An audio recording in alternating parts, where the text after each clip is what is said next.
Chapter 6 of The Science of Getting Rich by Wallace D. Wattles. How riches come to you. When I say that you do not have to drive sharp bargains, I do not mean that you do not have to drive any bargains at all, or that you are above the necessity for having any dealings with your fellow men. I mean that you will not need to deal with them unfairly. You do not have to get something for nothing, but can give to every person more than you take from him.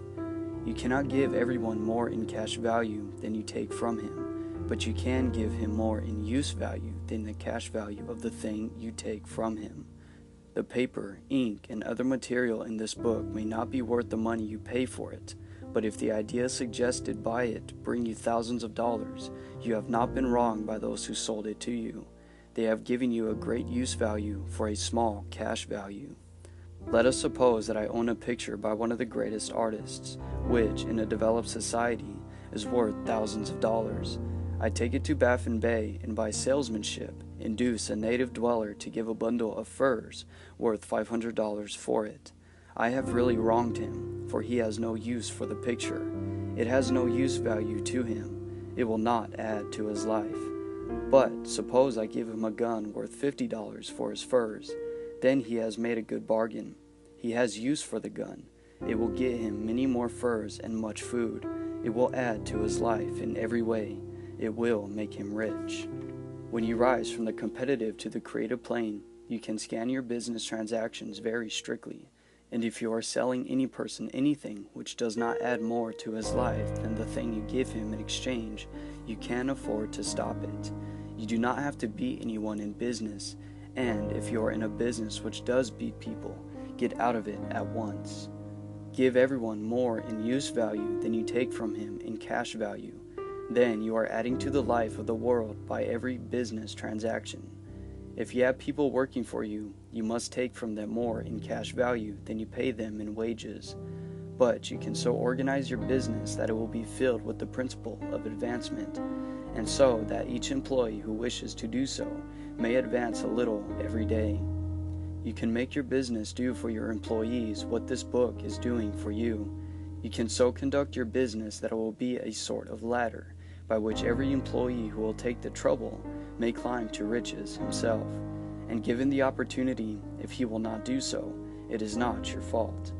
And finally, just because you are to cause the creation of your riches from formless substance which permeates all your environment, it does not follow that they are to take shape from the atmosphere and come into being before your eyes.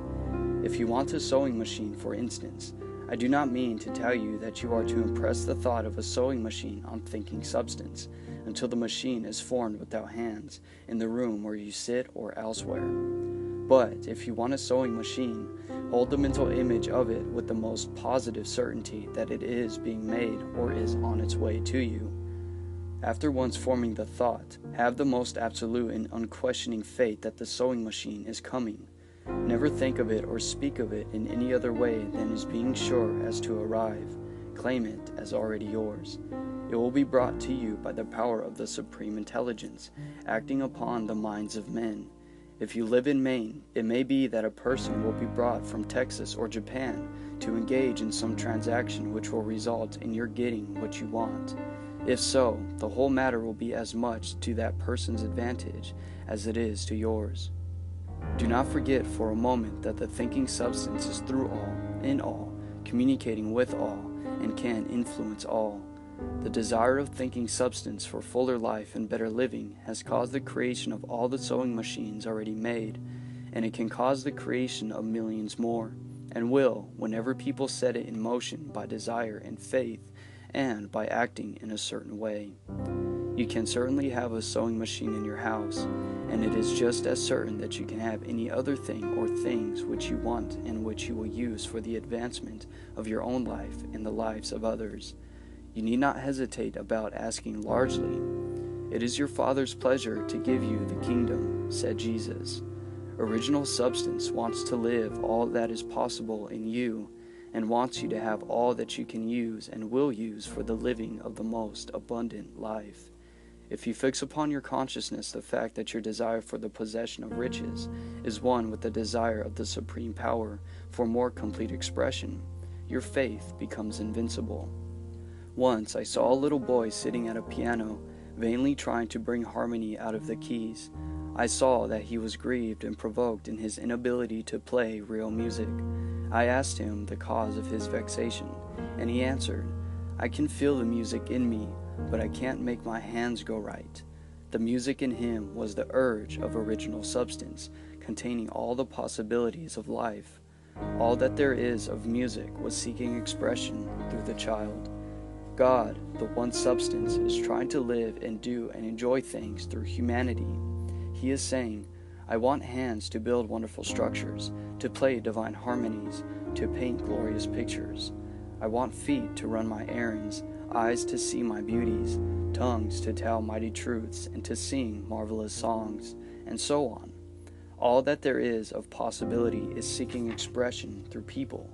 God wants those who can play music to have pianos and every other instrument, and to have the means to cultivate their talents to the fullest extent. He wants those who can appreciate beauty to be able to surround themselves with beautiful things. He wants those who can discern truth to have every opportunity to travel and observe.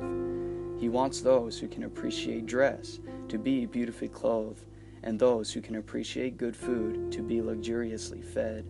He wants all these things because it is himself that enjoys and appreciates them. They are his creation. It is God who wants to play and sing and enjoy beauty and proclaim truth and wear fine clothes and eat good foods. It is God that worketh in you to will and to do, said the Apostle Paul. The desire you feel for riches is the infinite, seeking to express himself in you as he sought to find expression in the little boy at the piano. So you need not hesitate to ask largely. Your part is to focus on and express that desire to God. This is a difficult point with most people. They retain something of the old idea that poverty and self-sacrifice are pleasing to God. They look upon poverty as a part of the plan, a necessity of nature. They have the idea that God has finished his work and made all that he can make, and that the majority of people must stay poor because there is not enough to go around. They hold to so much of this erroneous thought that they feel ashamed to ask for wealth. They try not to want more than a very modest competence, just enough to make them fairly comfortable. I recall now the case of the one student who was told that he must get in mind a clear mental picture of the things he desired, so that the creative thought of them might be impressed on formless substance. He was a very poor man, living in a rented house and having only what he earned from day to day, and he could not grasp the fact that all wealth was his. So, after thinking the matter over, he decided that he might reasonably ask for a new rug for the floor of his best room and a coal stove to heat the house during the cold weather. Following the instructions given in this book, he obtained these things in a few months, and then it dawned upon him that he had not asked enough. He went through the house in which he lived and planned all the improvements he would like to make in it. He mentally added a bay window here and a room there until it was complete in his mind as his ideal home, and then he planned its furnishings. Holding the whole picture in his mind, he began living in a certain way and moving toward what he wanted. And he owns the house now and is rebuilding it after the form of his mental image. And now, with still larger faith, he is going on to get greater things. It has been unto him according to his faith, and so it is with you and with all of us. End of chapter 6.